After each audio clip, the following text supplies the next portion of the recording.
Lights, camera, action.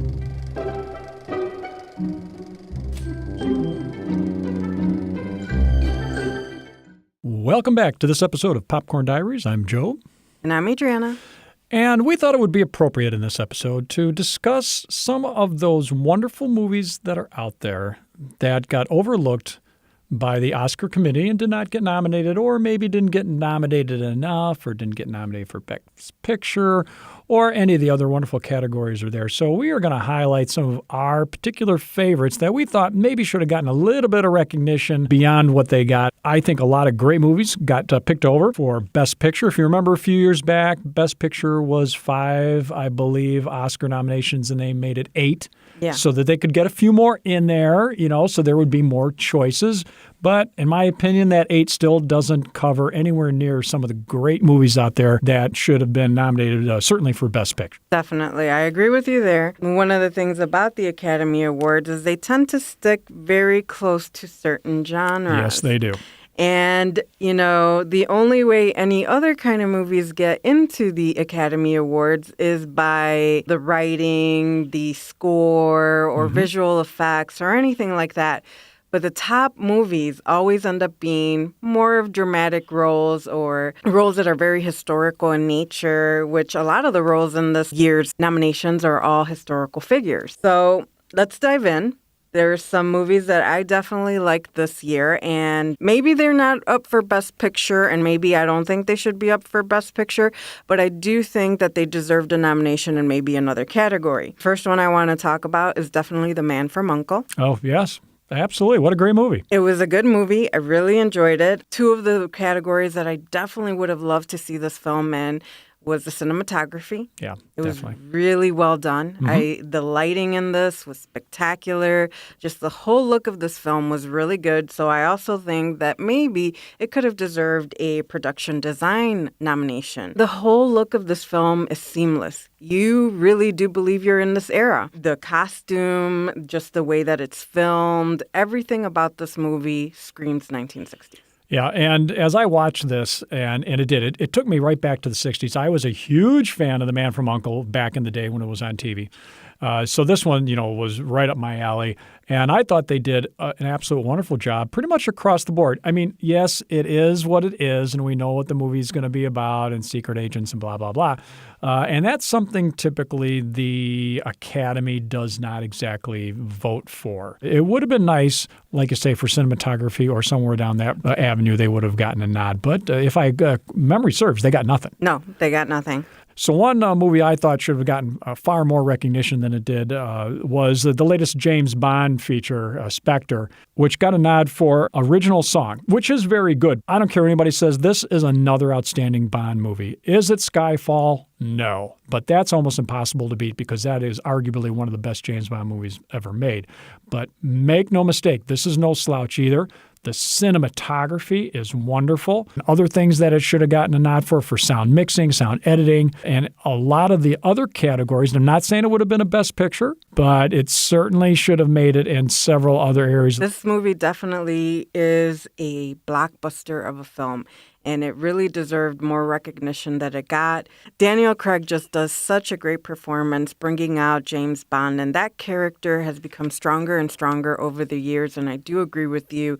It is definitely one of the strongest films in this series to date, and really should have gotten more recognition than it has. One other one on my list, Inside Out. What a great animated feature. Yes. But it's an animated feature. Yes. Okay, and it is up for Academy Award for Best Animated Feature Film. One thing the Academy has, I'm going to say never done, and probably won't for a long, long time, is put an animated film on the Best Picture list.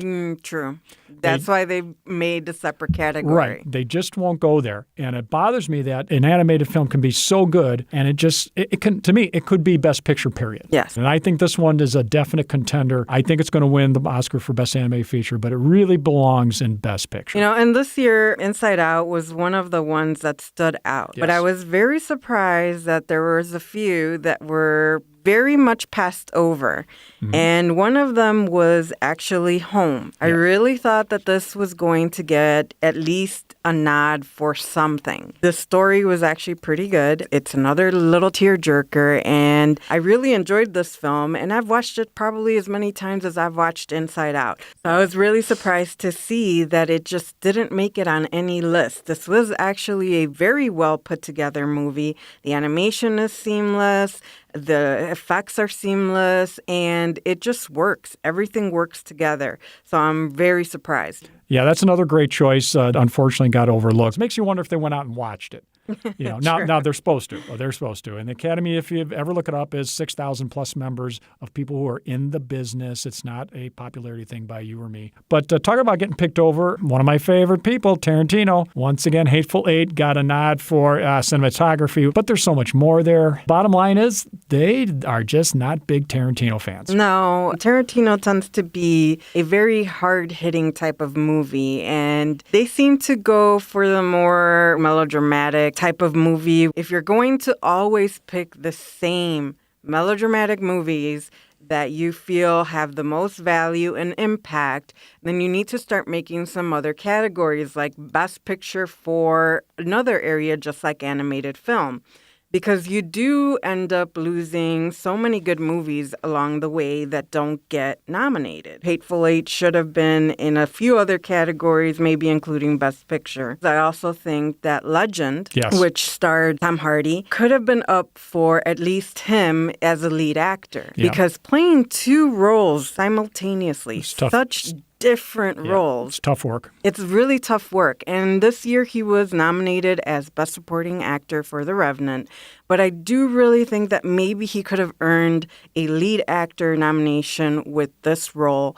And for some reason, they chose to nominate him for The Revenant. It is a great performance. And, there's a lot of movies out there that are really, really, really strong. And unfortunately, when the Oscars nomination list gets announced, people kind of just forget about them. Yeah. And unless you stumble into your video store, which less and less people are doing, unfortunately, and unless you have Netflix or similar, and you have the time to kind of sift through and look for some of these that may have not made it, they just don't get the recognition, and a lot of people don't see these movies. And you can catch some really, really great performances, but if you just stick to the Oscar nomination list, you're clearly going to miss out on a lot of good stuff. Indeed, you do need to kind of look at the broad spectrum and hope that maybe in the years to come, the Academy Awards will also look more broader into other categories, including what I believe is a category that is never going to be recognized, but that does have certain films that may be worthy of some nominations. So in the horror genre, we never get any nominations. No, and not even for set design, not even for makeup. I mean, once in a great while, maybe for makeup. But for the most part, it's a category that is completely overlooked by the Academy Awards. And this year, there was two movies that I think should have been at least given a nod for something. The first one would be the second part to the series of Sinister. Yep. This is one of the most suspenseful series that I have seen in a long time. These movies are very well put together. You are on the edge of your seat throughout the whole film, and it is really well done the way that the story plays out. So I think that this movie definitely should have received a nod for anything because it was just so well done. It's the second one in the series, and it stands up against the first one. Yeah, agreed. They definitely don't do much for the whole horror, zombie, apocalyptic type of things. The other one in the horror genre that I thought honestly could really be a contender even for Best Picture was Maggie. Maggie. This film is so underrated. It is not even funny how no one knows about this movie. Yep. It was a limited release, I will admit that. But, I mean, you've got Arnie coming into this film in a totally different role that he's not really played before. You know, it's a very dramatic role. This is one movie that I honestly can say I walked out of the theater feeling like I had been punched to the chest. It is that hard-hitting. It is that dramatic. The story is fantastic. And yes, it is a horror movie, but it's also about watching someone go through a terminal illness. So I am really surprised that this movie was just completely passed over by the Academy Awards, not nominated for a single thing. Yeah, no, there was nothing. But it's such a great, great film that I feel that it could even contend against some of the big ones this year. I do agree with you. And what happened to Mission Impossible Rogue Nation? What a great movie that was. Tom Cruise, in my opinion, in just his best form. This guy is an action star with no equal. He still does a ton of his own stunts. Some of the cinematography on this is crazy good, and Definitely. most of it's real. You know, they try to stay away from the CGI as much as they can, and I don't believe there's a single nod there anywhere for Mission Impossible. But what happened to Ant-Man? What a great movie. Yeah, this is one of the surprises this year.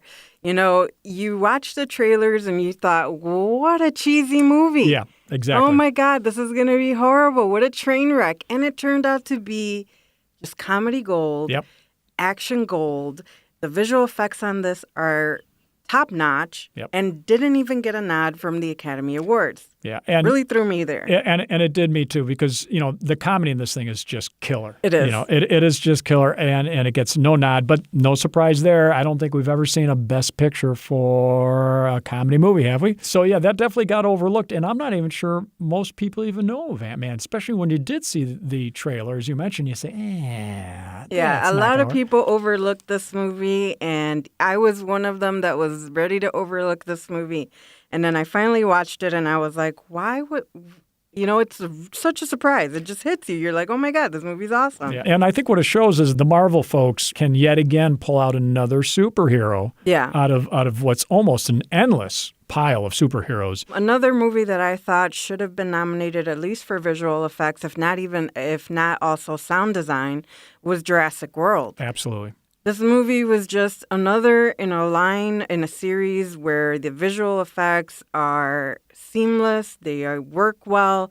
I mean, you can't even tell half the time that those are not real dinosaurs. You definitely can buy these special effects. You know, everything is just so seamlessly put together. The live action and the CGI just worked so well hand in hand. Not to mention that the sound design for this film was spectacular. Coming up with the dinosaur screams and all the howls and everything, the growls that you hear from all these dinosaurs, is not an easy thing to do. No. And that sound design was so well done that you just feel like you're watching a real dinosaur come to life on screen. Agreed. And I challenge anyone to point out anywhere in that movie that they can see where it's CGI. It's so good. Those dinosaurs are so good. The way they move, the physics, the hair, everything is so good. I mean, you buy into it instantly. But again, the Oscar committee typically doesn't lean towards sequels. No, it doesn't. Yeah, so, probably no matter how good a movie gets, if it's a sequel, and as we know, the Jurassic Park is in number 4 or 5, they're just not going to go there. No, they won't. And it's sad that they won't. Another sequel that came out this year that I also believe should have been nodded at least for visual effects and sound editing was Terminator Genesis. Yeah, Arnie. Arnie coming back. I mean, Arnie at his age in an action movie. It is spectacular to see him. And there was that great effect of seeing him as his younger self fighting his current self, which was just seamlessly done. I couldn't even figure out how they pulled this off. The visual effects in this are spectacular. Agreed. Arnie, in my opinion, is at the top of his game. Yeah, he's getting up there, but you know what? He pulled this off as an action hero actor once again. Just when you think, now this man's done, he comes out and he looked good.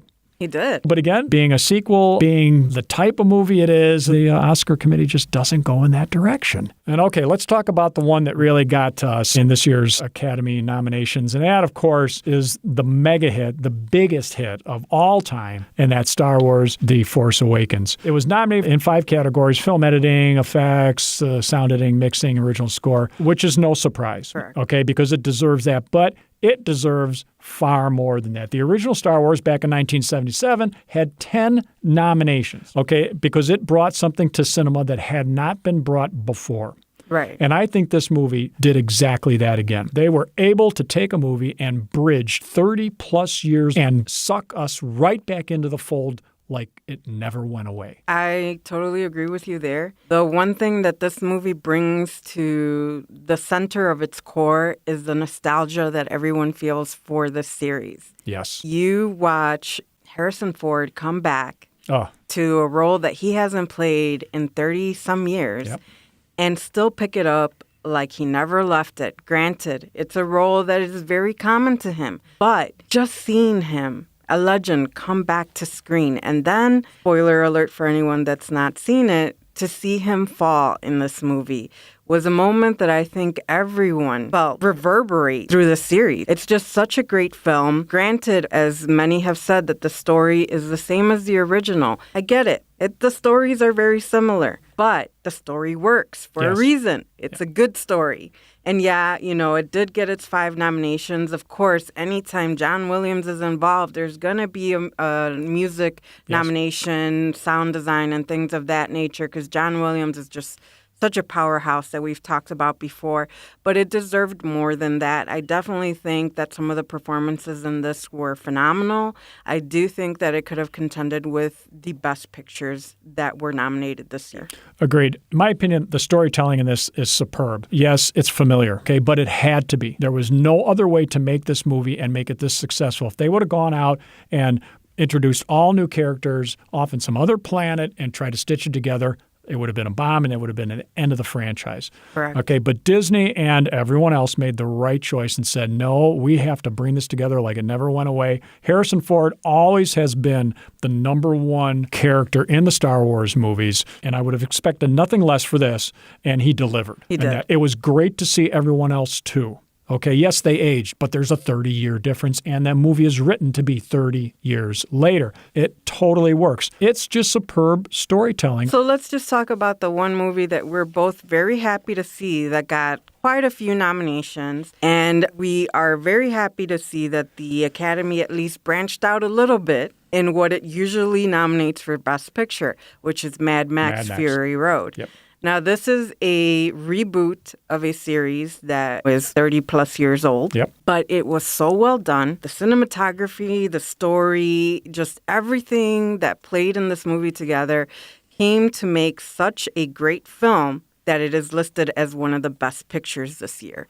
One of the first times I've ever seen an action movie up for a best picture, if it ever has been before. Oh, very rare. Very rare. And Mad Max, as we've talked about before, delivers on just about everything you want. I was so thrilled to see it hit the best picture list. Honestly, I don't think it's going to make it. Okay, because they typically don't go for this type of a movie to be best movie. I agree with you. But as far as cinematography goes, sound, effects, stunts, pick it. Everything was well done. Everything was well done. There is not any weakness in this movie whatsoever. And when I left the theater, I just said, when's the next one? Yeah. And when can I see this one again? Right. And I've watched it quite a few times since it's come out in the theaters. And, now it's out on DVD. And you can watch this movie quite a few times without getting bored of it.